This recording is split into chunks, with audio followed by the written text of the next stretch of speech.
कांग्रेस के नेता नवजोत सिंह सिद्धू और दिल्ली के मुख्यमंत्री अरविंद केजरीवाल के बीच क्या चल रहा है? संदेशों और संकेतों की सियासत में माहिर नवजोत सिंह सिद्धू ने बिना नाम लिए अरविंद केजरीवाल की तारीफ की, तो अरविंद केजरीवाल ने भी बिना नाम लिए कहा कि उनकी तारीफ तो विपक्ष के नेता कर रहे हैं। दरअसल अरविंद केजरीवाल बात तो मुफ्त बिजली को लेकर कर रहे थे, लेकिन माना जा रहा है कि वो कांग्रेस को बड़ा झटका दे सकते हैं। गोवा में बैठकर दिल्ली मॉडल के जरिए पंजाब पर निशाना।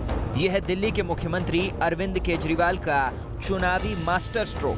दिल्ली में केजरीवाल ने बिजली हाफ और पानी माफ का वादा किया और सत्ता हासिल कर ली। दिल्ली वालों को 200 यूनिट बिजली मुफ्त वाला वादा सभी दलों के वादों और चुनावी दावों पर भारी पड़ा। मौका देखकर केजरीवाल ने पंजाब चुनाव से पहले वहां भी 300 यूनिट मुफ्त बिजली का वादा कर दिया है। और गोवा में चुनावी दौरा करने पहुंचे केजरीवाल ने कहा कि दिल्ली की तरह गोवा में भी मुफ्त बिजली का फायदा मिलेगा। आपकी सरकार बनी तो 300 यूनिट बिजली फ्री देंगे, पुराने बिजली के बिल भी माफ किए जाएंगे। गोवा के लोग भी देख रहे हैं कि दिल्ली के लोगों ने किस तरह इन दोनों पार्टियों को लात मार के एक क्लीन पॉलिटिक्स को, नई किस्म की पॉलिटिक्स को दिल्ली के अंदर जन्म दिया। तो गोवा के लोग पूछ रहे हैं कि अगर दिल्ली में बिजली फ्री मिल सकती है तो गोवा में क्यों नहीं मिल सकती? गोवा की जनता से मुफ्त बिजली के वादे तक तो ठीक था, लेकिन दिल्ली के मुख्यमंत्री केजरीवाल यहीं पर नहीं रुके। लगे हाथों उन्होंने बिजली के बहाने पंजाब और सिद्धू पर भी दांव चल दिया। उन्होंने कहा कि मुफ्त बिजली वाले दिल्ली मॉडल की तारीफ तो विरोधी दल के नेता भी करते हैं। उनका इशारा सिद्धू की ओर है, जो 13 जुलाई को अपने ट्वीट के जरिए कह चुके हैं कि पंजाब में दिल्ली जैसे बिजली मॉडल को लागू करना चाहिए। मुझे बहुत खुशी होती है आज आम आदमी पार्टी इतना अच्छा काम कर रही है कि हमारे विपक्षी पार्टियां भी हमारी तारीफ करती हैं, विपक्षी नेता भी हमारी तारीफ करते हैं। So one feels encouraged about it. यानी सिद्धू ने आम आदमी पार्टी के मॉडल का समर्थन किया तो केजरीवाल ने भी संकेतों में ही सिद्धू को संदेश दे दिया। पंजाब में नवजोत सिंह सिद्धू ने अपनी ही सरकार के खिलाफ मोर्चा खोल रखा है। वो चाहते हैं कि अमरिंदर सिंह चुनाव से पहले मुफ्त बिजली देने का वादा पूरा करे, जबकि अरविंद केजरीवाल ने दिल्ली मॉडल पे पंजाब को बिजली देने का वादा कर दिया है। लेकिन सवाल यह है कि अरविंद केजरीवाल और नवजोत सिंह सिद्धू के सुर एक है। ऐसे में सवाल उठता है कि कल तक आम आदमी पार्टी का विरोध करने वाले सिद्धू अब आम आदमी पार्टी की तारीफ क्यों कर रहे हैं? पंजाब के मुख्यमंत्री कैप्टन अमरिंदर सिंह के खिलाफ नवजोत सिंह सिद्धू ने बिजली के मुद्दे पर सबसे बड़ा मोर्चा खोला है। सियासी हलचल ये इशारा कर रही है कि बिजली के मुद्दे पर सिद्धू और आम आदमी पार्टी एक जैसा सोच रहे हैं। तो क्या इसे निकट भविष्य में आम आदमी पार्टी में सिद्धू की एंट्री का मंच माना जाए? क्योंकि पंजाब कांग्रेस में चल रही गुटबाजी में आम आदमी पार्टी अपना सबसे बड़ा चुनावी फायदा देख रही है। पंजाब और गोवा में आम आदमी पार्टी चुनावी तैयारियों में जुटी है और दोनों राज्यों में पार्टी की कोशिश है कि कांग्रेस और बीजेपी के खिलाफ नाराजगी का फायदा आम आदमी पार्टी के पक्ष में उठाया जाए। आम आदमी पार्टी की नज़र विपक्षी दलों के बड़े नेताओं पर भी टिकी है और यही वजह है कि जब तक सिद्धू पर कोई फैसला फाइनल नहीं होता है, तब तक सिद्धू के बयानों और ट्वीट को लेकर कांग्रेस और आम आदमी पार्टी में हलचल जारी रहेगी। आपने चोर के बारे में कई किस्से सुने होंगे, लेकिन कभी आपने सुना है कि चोर इंटरनेट पर मनोरंजन की चोरी कर रहा हो? इंटरनेट पर मनोरंजन का सबसे बड़ा जरिया होता है OTT प्लेटफॉर्म। अब चोरों की नजर OTT प्लेटफॉर्म पे भी पड़ चुकी है। ये चौंकाने वाला मामला महाराष्ट्र से है। मुंबई की साइबर सेल ने वाईकॉम 18 की शिकायत पर अब तक की सबसे बड़ी कार्रवाई की है। साइबर सेल ने इस पूरे मामले में हैदराबाद से एक आरोपी को गिरफ्तार भी किया है। आरोपी ने खुलासा किया है कि उसने वाईकॉम 18 के बूथ से कार्यक्रमों की चोरी की और कंपनी को करोड़ों का चूना लगाया है। वाईकॉम 18 प्राइवेट लिमिटेड अपने OTT प्लेटफॉर्म वूट के जरिए लोगों को इंटरनेट पर मनोरंजन का एक बड़ा साधन उपलब्ध करवाता है। इसके जरिए लोग घर पर बैठकर टीवी से बंधे नहीं रहते, बल्कि जहां चाहें अपने मोबाइल या अपने लैपटॉप पर टीवी सीरियल हो, न्यूज चैनल हो या फिर वेब सीरीज हो, सब कुछ एक ही प्लेटफॉर्म पर देख सकते हैं। यानी आपका एंटरटेनमेंट आपके हाथ में या फिर आपके मोबाइल पर। OTT प्लेटफॉर्म वूट अपने सब्सक्राइबर्स को अच्छा कंटेंट देने में जुटा था। तभी वाईकॉम 18 को एहसास हुआ कि उनका कंटेंट चोरी हो रहा है। वाईकॉम 18 ने पुलिस से इसकी शिकायत की, जिसके बाद साइबर सेल ने इसकी जांच पड़ताल शुरू कर दी और पुलिस के हत्थे पायरेसी का मास्टरमाइंड चढ़ गया।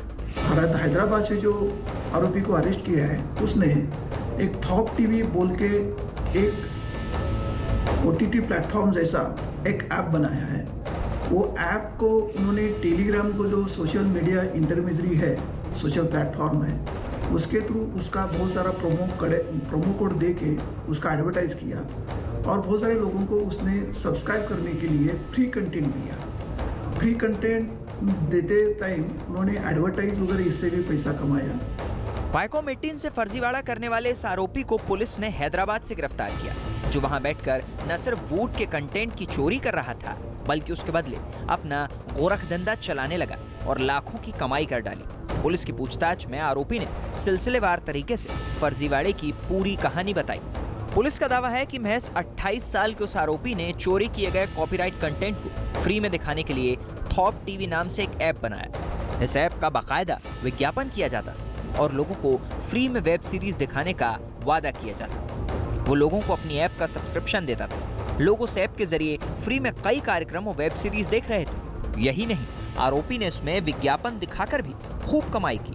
पायरेसी की वजह से हर साल ओटीटी प्लेटफॉर्म और फिल्म इंडस्ट्री को करोड़ों का नुकसान पहुंचता है। अगर एक इंसान भी फ्री में कोई मूवी या ओटीटी प्लेटफॉर्म पे कोई सीरीज देखता है तो उसका सीधा असर उन लोगों पे पड़ता है जो लोग ओटीटी प्लेटफॉर्म और फिल्म इंडस्ट्री से जुड़े हुए रहते हैं। पायरेसी की वजह से मीडिया हाउस को तो काफी नुकसान पहुंचता ही है, साथ ही साथ रोजगार पे भी इसका असर साफ तौर पर देखा जाता है। इसलिए पायरेसी करने वाले और पायरेसी को बढ़ावा देने वाले दोनों ही इस नुकसान का जिम्मेदार होते हैं। यही वजह है पायरेसी के खिलाफ कानून बनाया गया है।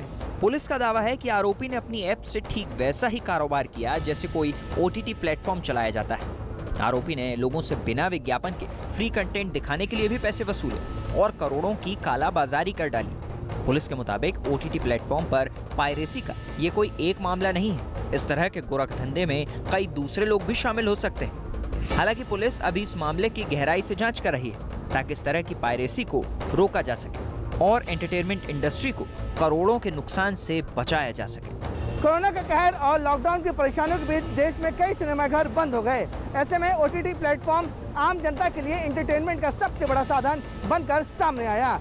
ऐसे में अगर एक ही जगह पर ओटीटी प्लेटफॉर्म के सारे वेब सीरीज और फिल्म देखने को मिले, वो भी फ्री में, तो कोई भी झांसे में फंस सकता है। लोगों को समझना होगा कि पायरेटेड कंटेंट देखना कानूनी रूप से सही बिल्कुल भी नहीं है। हालांकि ऐसे मामलों में पायरेसी करने वाले लोगों को पुलिस गिरफ्तार भी करती है, लेकिन जो लोग पायरेसी कंटेंट देखते हैं तो कहीं ना कहीं वो पायरेसी को बढ़ावा भी देते हैं, ठीक वैसे ही जैसे कि चोरी का माल सस्ते में खरीदना। दिल्ली में पानी की किल्लत को लेकर मची रार अब सरकार बनाम विपक्ष की जंग में तब्दील हो गई है। जहां एक तरफ बीजेपी विरोध प्रदर्शन के जरिए आम आदमी पार्टी सरकार को घेरने की कोशिश में लगी हुई है, तो वहीं दूसरी तरफ आम आदमी पार्टी पानी को लेकर इस छिड़ी जंग के लिए हरियाणा सरकार को कोस रही है। दिल्ली में पानी की किल्लत के खिलाफ बीजेपी का गुस्सा फूट पड़ा है। ऐसी कड़ी में दिल्ली सरकार में मंत्री सत्येंद्र जैन के आवास के बाहर बीजेपी नेताओं ने जोरदार प्रदर्शन किया। पानी की किल्लत से शुरू हुआ ये हंगामा देखते ही देखते सड़क पर किसी संग्राम में तब्दील हो गया। यही वजह रही कि पानी पर मचे इस हंगामे से पार पाने के लिए पानी का ही सहारा लिया गया। बीजेपी कार्यकर्ताओं पर जमकर वाटर कैनन का इस्तेमाल किया गया। ये तस्वीरों में आप देख सकते हैं, ये देखिए, यहाँ अभी भी एक प्रोटेस्ट लगातार चल रहा है बीजेपी कार्यकर्ताओं का। दिल्ली की आम आदमी पार्टी की सरकार पर बीजेपी का आरोप है कि दिल्ली में न तो लोगों को साफ पानी मिल पा रहा है और न ही पानी की किल्लत की वजह से लोगों की रोजमर्रा की जरूरतें पूरी हो रही हैं। यही वजह रही कि सोमवार को दिल्ली बीजेपी अध्यक्ष आदेश गुप्ता की अगुवाई में बीजेपी के सैकड़ों कार्यकर्ता दिल्ली सरकार में मंत्री सत्येंद्र जैन के आवास के बाहर पहुंच गए। इस दौरान बीजेपी कार्यकर्ता अपने साथ एक जेसीबी मशीन भी ले गए थे। बताया जा रहा है कि सत्येंद्र जैन के घर पानी का कनेक्शन काटने के लिए इस मशीन को अपने साथ लाया गया था। हम दिल्ली के जल मंत्री का पानी काटेंगे। पानी की व्यवस्था को अगर आपने दिल्ली में सही नहीं किया तो आने वाले समय में हम आम आदमी पार्टी के हर विधायक का, दिल्ली सरकार के हर मंत्री का और मुख्यमंत्री का भी पानी काटेंगे, क्योंकि उनको कोई अधिकार नहीं। जनता प्यासी है और आप आराम से अपने कोठी में। उधर दिल्ली जल बोर्ड के वाइस चेयरमैन राघव चड्ढा ने इस मामले में गेंद हरियाणा सरकार के पाले में डाल दी। राघव चड्ढा का कहना है कि हरियाणा द्वारा पानी रोके जाने की वजह से दिल्ली में ऐसे हालात पैदा हुए हैं। मौखिक तौर पे कह नहीं रहा, आपको दिखाने लाया हूँ। आप देख सकते हैं मेरे पीछे यमुना नदी है जो सूख गई है, और इसलिए सूख गई है क्योंकि हरियाणा ने दिल्ली के हक का पानी रोक लिया। हरियाणा सरकार, खट्टर सरकार ने 120 मिलियन गैलन्स प्रतिदिन जो दिल्ली को पानी मिलना चाहिए वो रोक लिया है, वो नहीं दे रहे हैं। जिसके चलते जो नदी जिसका स्तर कम से कम 7.5 फुट और ऊपर होना चाहिए था, आज वो नदी सूख गई है। आप रिवर बेड देख सकते हैं, इतना सूख गया है कि यहाँ पर बच्चे क्रिकेट, हॉकी और गिल्ली डंडा खेल सकते हैं आज। जानकारी के मुताबिक दिल्ली में यमुना का जलस्तर इतना कम हो गया है कि अब इसका असर 3 ट्रीटमेंट प्लांट पर भी पड़ने लगा है। ये प्लांट अपनी क्षमता के 50% स्तर पर ही काम कर पा रहे हैं। जल बोर्ड के मुताबिक यमुना का जलस्तर 7 से 8 फीट तक नीचे पहुंच गया है। जलस्तर के इतना कम होने की वजह से यमुना रिवर बेल्ट किसी खेल के मैदान में बदल गया है। हरियाणा सरकार, खट्टर सरकार ने दिल्ली वालों के हक का पानी नहीं रिलीज किया। ये हमारा हक है, हम कोई भीख नहीं मांग रहे, खैरात नहीं मांग रहे हैं। सुप्रीम कोर्ट ने तय किया था कि इतना पानी रोजाना हरियाणा ने दिल्ली को देना है, लेकिन नहीं दे रही हरियाणा सरकार। तो मैं हाथ जोड़कर खट्टर साहब से कहता हूं कि आप पानी दिल्ली वालों को दीजिए। दिल्ली के जलस्तर में आई इस कमी की वजह से दिल्ली के 3 वाटर ट्रीटमेंट प्लांट की मौजूदा स्थिति की बात करें तो चंद्रावल वाटर ट्रीटमेंट प्लांट की क्षमता 90 MGD यानी कि 90 मिलियन गैलन पर डे से घटकर 55 MGD हो गई। तो वहीं वजीराबाद प्लांट की 135 MGD से घटकर 80 MGD हो गई और ओखला प्लांट की 20 MGD से घटकर 12 MGD क्षमता रह गई है। यही वजह है कि आपूर्ति की तुलना में दिल्ली को 120 MGD पानी कम मिल रहा है।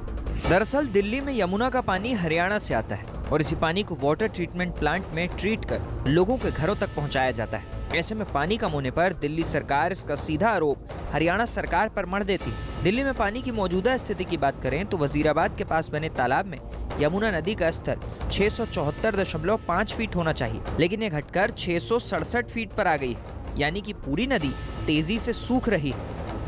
वहीं हरियाणा सरकार में कृषि मंत्री का ओहदा संभालने वाले जेपी दलाल ने भी आम आदमी पार्टी की सरकार पर हमलावर होते हुए कहा कि इस मामले में हरियाणा सरकार को बदनाम करने की साजिश की जा रही है। समय कोई भी हो, सरकार किसी की भी हो, पानी की किल्लत को लेकर लोगों की हाहाकार और नेताओं की सियासत दशकों से जारी है। ऐसे में जब आम आदमी पार्टी की सरकार एक बार फिर मुफ्त बिजली और पानी के दावे के साथ सत्ता में आई है, तो इस बार पानी की किल्लत को बीजेपी ने एक बड़ा मुद्दा बना लिया है। हिंदी फिल्मों की एक्ट्रेस करीना का अभी तीसरा बच्चा दुनिया में आया भी नहीं है और उसके नाम को लेकर बवाल शुरू हो गया है। करीना ने एक वीडियो जारी किया जिसमें उन्होंने बताया कि उनका तीसरा बच्चा आने वाला है। ये बात सुनकर लोग चौंक गए। वीडियो में करीना ने बच्चे का नाम भी बताया। हालांकि बाद में पता चला कि उन्होंने सिर्फ लोगों की उत्सुकता बढ़ाने के लिए अपनी एक कीमती चीज को अपना बच्चा बता दिया था, जिसके नाम पर अल्पसंख्यक बोर्ड को एतराज हो गया और अब ये मामला कोर्ट पहुंच सकता है। ये वो तस्वीर है जिसे दिखाकर करीना ने लोगों का ध्यान खींचा। ये तस्वीर पेट में पल रहे बच्चे की अल्ट्रासाउंड जांच जैसी दिख रही है। तस्वीर के साथ करीना ने ये मैसेज लिखा कि वो किसी चीज पर काम कर रही हैं, लेकिन ये वो नहीं जो आप सोच रही हैं। ऐसे में लोगों ने ये कयास लगाया कि शायद करीना प्रेग्नेंट हैं और अपने तीसरे बच्चे के आने की खुशी कुछ इस अंदाज में दे रही हैं। हालांकि जल्द ही उन्होंने एक वीडियो शेयर करके बताया कि ये सब उनकी आने वाली किताब से जुड़ी चीजें हैं। So what's been baking?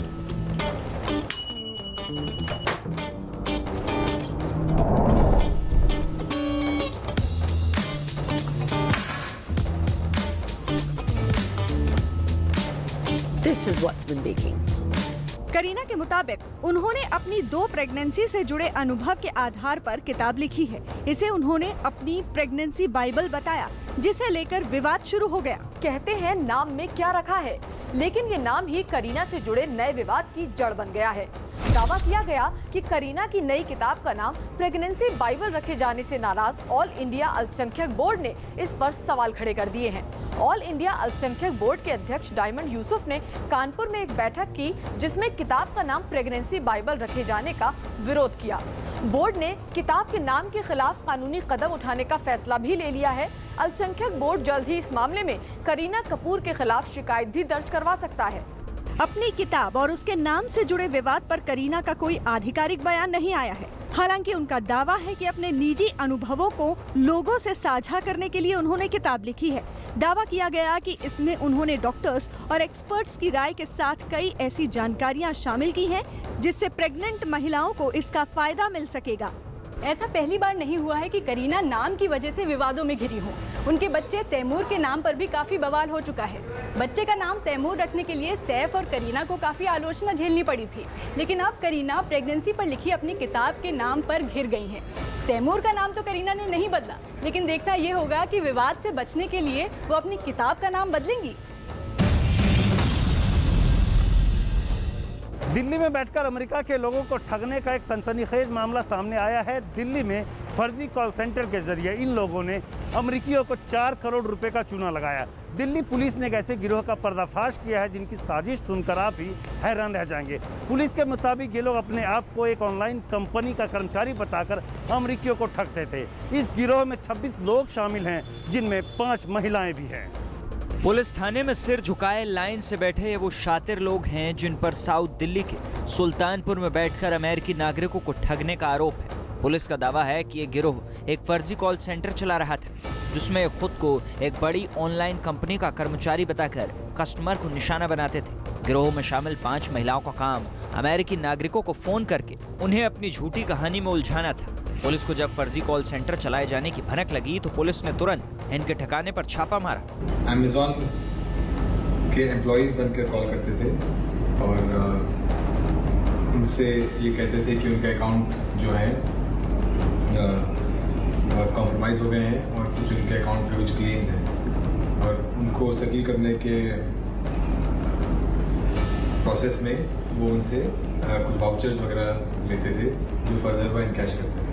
Police के मुताबिक फर्जी कॉल सेंटर चलाने वाले गिरोह ने पिछले 7 महीनों में 1250 लोगों को अपनी ठगी का शिकार बनाया और उनसे अब तक 4 करोड़ रुपए वसूल चुके हैं। पुलिस को पूछताछ में इनके काम करने के तरीके का पता चला तो इनकी सारी साजिश खुलकर सामने आ गई।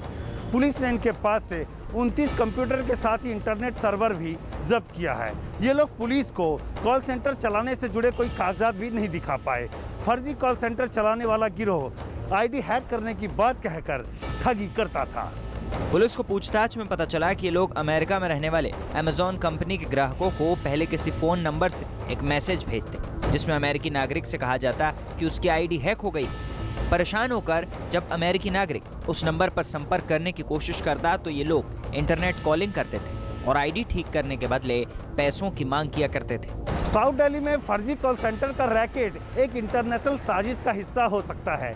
जिस तरह से 2 दर्जन से ज्यादा लोग अमेरिकी नागरिकों से संपर्क करते थे, संभव है इसमें उन लोगों का भी हाथ हो जो विदेशों में बैठकर इनकी मदद करते थे। लेकिन पहली बार ऐसा मामला सामने आया है जिसमें ऑनलाइन कंपनी का कर्मचारी बनकर लोगों का भरोसा जीतने के लिए उनकी आईडी के बहाने ही उन्हें लूटा जाता था।